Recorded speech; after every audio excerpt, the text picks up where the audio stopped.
자, 지금 시간이 2024년 5월 19일 일요일 오후 3시 23분입니다. 자, 이번에는 국채금리를 볼 건데요. 제일 먼저 보실 거는 6개월봉이에요. 6개월봉. 자, 6개월봉 봤더니 과열이죠. 과열 상태예요. 지금 4.362. 이 수치 위로는 과열이에요. 그러니까 언제든지 내릴 수가 있어. 그리고 상단선의 위치는 4.627, 4.627 정도 됩니다. 그러니까 거기 맞고 밀렸어요. 거기 맞고 밀렸는데 아직 그 과열 수치까지는 해소가 안 된 거죠. 지금 요 차트를 잘 보시면 뭐랑 비슷하냐면 엔비디아랑 비슷해요. 엔비디아도 그냥 버티잖아요. 막무가내로 버티는 스타일이고, 지금 채권도 거의 비슷해요. 그런데 이게 지금 어떤 게 문제냐면 금리 인하 기대감이라는 용어를 써요. 그러니까 이게 지금 이게 채권금리잖아요. 10년물 채권금리인데 얘가 과열 위로 올라가면 어차피 과열을 해소하기 위해서 이제 내려와야 되잖아요. 그걸 이용해서 금리 인하 기대감이라는 용어를 계속 언론에 유포시키고 있어요. 실제로는 금리 인하 기대감이라고 할 수 있는 게 아무것도 없어요. 지금 CPI가 3.4가 나왔죠. 2023년 7월달 CPI가 3.0입니다.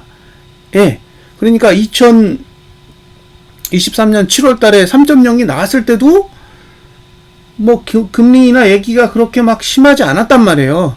금리 인하라는 용어를 본격적으로 꺼내든 게 작년 11월이에요.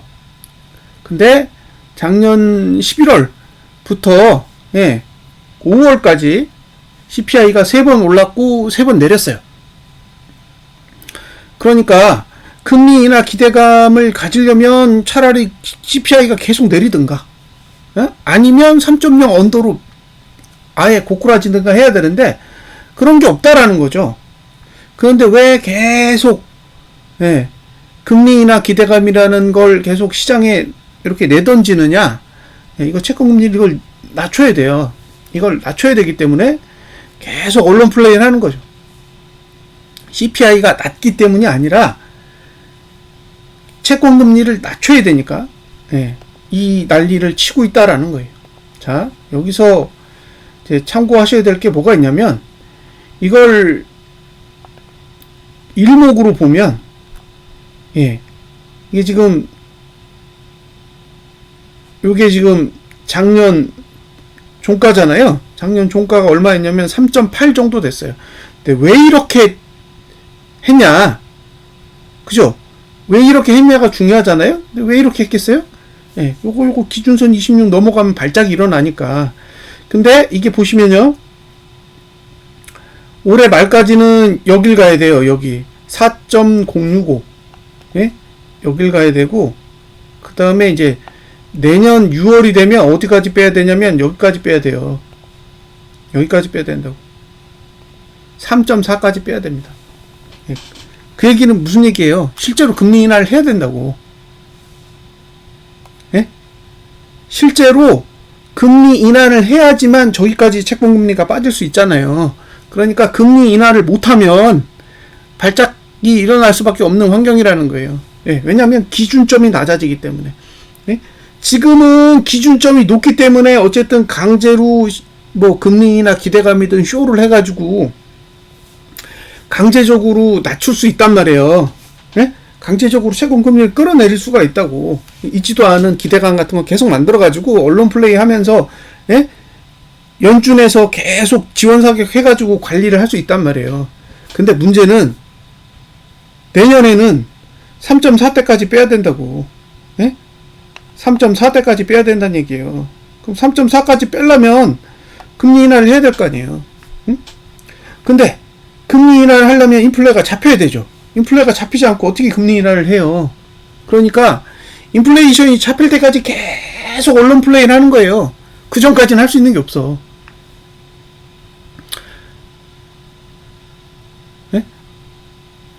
CPI가 높게 나오든 낮게 나오든 그게 전혀 중요한 게 아니라는 거예요.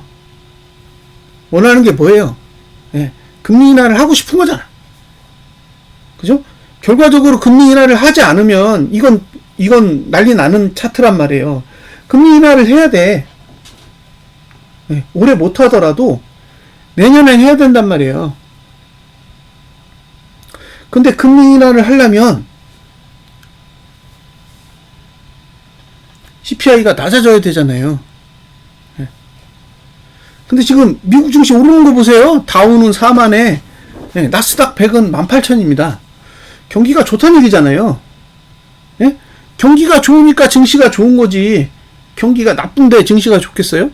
그러니까 증시가 좋다는 얘기는 아직 화랑이라는 얘기인데, 뭔 화랑인데 금리 인하 얘기를 계속 하냐는 거예요. 예? 증시가 이렇게 좋은데 금리 인하를 왜 해요? 그냥 내버려 두면 되지. 근데 채권 금리는 그렇지 않다는 거죠. 채권 금리는 여기서 낮추지 않으면 폭발하는 거예요. 예. 그래서 올해 6월 기준으로는 4.255%입니다. 4.255%예요. 그 수치 이상으로 마감하면 이제, 예, 발작이 일어날 수 있는 조건으로 들어가는 거예요. CPI가 올라가도 금리 인상 얘기 못 꺼내요. 예? CPI가 수치가 올라간다고 해도 금리 인상 얘기 못 꺼낸다고. 금리 인상 이야기를 꺼내는 순간 고점 넘는 거예요. 예? 금리 인상 이야기를 꺼내는 순간 5%가 넘어간다고. 왜? 지금 다 동결이잖아요. 응? 지금 이 상태로 움직이는 건 동결이기 때문에 그렇다고요. 근데 여기서 금리 인상을 하겠다라고 만약에 언급을 해버리면 그냥 고점 넘는 거예요. 위가 열리는 거지. 그러니까 금리 인상 얘기를 할 수가 있겠어요? 저라도 못할 것 같아요. 인플레이션이 오든 말든 금리 인상 얘기를 할 수가 없어. 금리 인상 얘기를 꺼내는 순간 채권은 박살나는 거잖아요. 채권 박살나지 않겠어요? 지금 채권 산 사람들이 다 손해보는 거잖아. 예? 앞으로 신규 발급하는 채권이 금리가 훨씬 더 좋은데 기존 채권이 가치가 있겠어요? 가치가 없겠지. 지금 상태에서 금리 인하를 한다고 계속 떠들어대야 기존의 채권이 가치가 있는 거잖아요. 지금 미국 정부에서 찍어내는 국채가 가치가 있으려면 앞으로 금리가 인하한다라는 메시지를 계속 시장에 던져줘야 국채를 사들이지. 앞으로 금리 인상한다 그러면 국채 사겠어요? 저 같아도 안 사요. 그러니까 인플레이션이 오든 말든 CPI가 높든 낮든 아무 상관없는 거예요. 미국은 국채를 팔아먹어야 되는 입장에서, 예, 금리 인상 이야기를 연준해서 발표를 할 수가 없는 거죠. 그러니까 계속 말장난을 해가면서 지금 시간만 계속 끌고 있는 거예요. 작년 11월에도 똑같은 짓을 했죠. 예, 작년 11월에 한 짓이 똑같아요. 금리 인상, 금리 인하 기대감이 있다고 빠르면 내년 3월에 할 수 있다라고 떠들어대면서 막 증시를 쳐올렸는데 3월달이 됐더니 금리 인하는 개뿔. 아무 상관도 없었잖아요. 그렇다고 증시가 내려요? 안 내리잖아. 그리고 나서 3월달에 증시 안 내리면서 그 다음에 나온 얘기는 6월 인하설이었어요. 지금 이제 5월 19일인데 좀 있으면 6월 되잖아요. 인하할까요? 안 할 수도 있어. 그렇다고 증시가 내려요? 그렇지 않잖아요. 그러니까 계속 말장난을 해가면서 계속 시간을 끄는 거죠. 근데 뭐 방법이 없어요. 네? 어떤 방법이 있겠어요? 국가가 이렇게 하겠다라는데, 네? 그러니까 미국 정부가 채권 금리를, 네, 이렇게 유지하고 싶은 거잖아요. 그래서 연준이 그 범위 안에서 계속 립서비스를 해주는 거잖아요. 아, 인플레이션 걱정 없다. 안정권에 있다. 나아질 것이다. 네, 계속 이렇게 말을 하는 거예요. 왜? 그렇게 말 안 하면 안 되니까.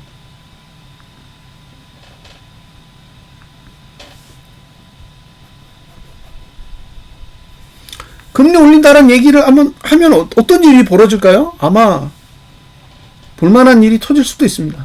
그러니까 지금 6월 말까지 4.25, 이 밑으로 내리려고 지금 엄청 용을 쓸 거예요. 예. 그럼 결국에는 필요한 건 금리나 기대감이란 걸 계속 시장에 던져야 되는 거죠. 3.5%에서 3.4% 갔다고 증시를 쳐올려요? 3.2에서 3.5도 갔었는데 그때는 별로 안 내리던데요. 네. 금리 인상 기대감이잖아요. 0.3%가 올랐는데 근데 그때 립서비스는 뭐예요? 문제 없다잖아. 근데 뭐 3.5에서 3.4로 내리는 게 뭔 의미가 있겠어? 아무런 의미가 없는 거예요. 이게 금리 인하 기대감이라고 할 수 있어요? 없지. 근데 계속 푸시하는 거 아니에요? 응? 계속 푸시하는 거예요. 그렇다라고 그들이 정의했으니까. 이거는 금리 인하 기대감이다. 자, 이제 4.25라는 수치를 잘 기억해 두시고요. 뭐 3개월봉은 저는 3개월봉에 대해서는 뭐 딱히 할 얘기가 없고, 자, 예, 여기는 뭐 할 얘기가 없어요. 할 얘기가 없는 거고, 예, 월봉이 지금 이렇게 생겼잖아요. 월봉이 이렇게 생겼는데 하단선이 여기 있어요. 예, 아직 저가가 안 깨졌습니다. 저가가 깨지면 사실상 예, 상방에 이제 불리해지는 흐름이 되는 거고, 저가를 지켜주면 들어 올릴 수도 있는 거죠. 그 기준이 한 4.447 정도 됩니다. 4.447. 그래서 이게 이제 위로 가느냐, 밑으로 가느냐, 금리 인하 기대감이라고 사실 떠들지만 작년 12월이 저점이고요. 지금 금리는 계속 올랐어요. 하나, 둘, 셋, 넷, 4개월 동안 계속 올랐습니다. 그럼 이게 금리 인하 기대감이에요? 금리가 인상됐는데? 네? 채권 금리가 올랐다고요. 4개월 동안. 근데 계속 언론에는 금리 인하 기대감이라는 말만 계속 포장해서 증시를 올렸다는 얘기예요. 그러니까 채권 금리랑 증시랑 반대로 간 거지.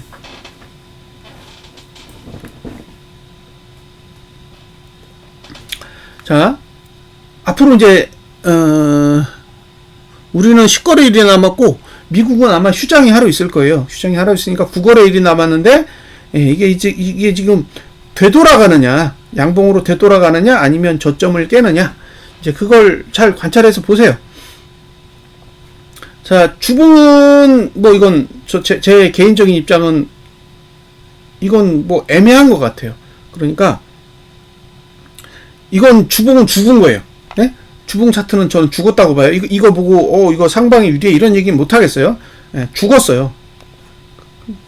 자, 이걸 주봉으로 보면 이렇게 되잖아요. 이렇게. 이거 일봉으로 보고 주봉은 이걸로 봐도 되는구나. 이걸 이주봉으로 볼게요. 이주봉으로 보면 보세요. 아래에 다 열렸지. 그죠? 그러니까 위로 올라가는 것도 문제 없어요. 위로 올라가는 것도 문제 없고 아래로 내려가는 것도 문제 없어요. 이제 추세가 깨졌기 때문에. 그러니까 이 상태는 아래로 가든 위로 가든 상관없다는 거예요. 아래로 가든 위로 가든 상관없는 구조라는 거예요. 일봉은 위쪽에 좀 더 유리하죠. 양봉으로 끝났으니까. 그래서 지금의 형태는 위로 가든 아래로 가든 사실 아무런 상관이 없지만 월봉은 아래를 막아놨단 말이에요. 그러니까 주봉이 지금 저가만 막아줄 수 있다면, 예? 주봉이 현재 만들어진 저점만 방어할 수 있다면 위로 끌어올릴 수 있어요. 예? 하단선 아래에 있으니까. 그래서 주봉이 현재의 저점을 방어해 준다면 월봉은 위로 갈 거라고 봐요. 반대로 지금 주봉이 저점을 깨면 4.25가 가까워지거든요. 그러면 이제 아래쪽으로 눌러서, 예, 6개월 봉에 기준선 26 아래로 끄집어 내리겠다라는 의도가, 예, 이제 실현이 되는 거죠. 그러면 이거는 연준이, 예, 미국 정부하고 담합해가지고 채권을 관리한다라고 보시면 될 것 같아요.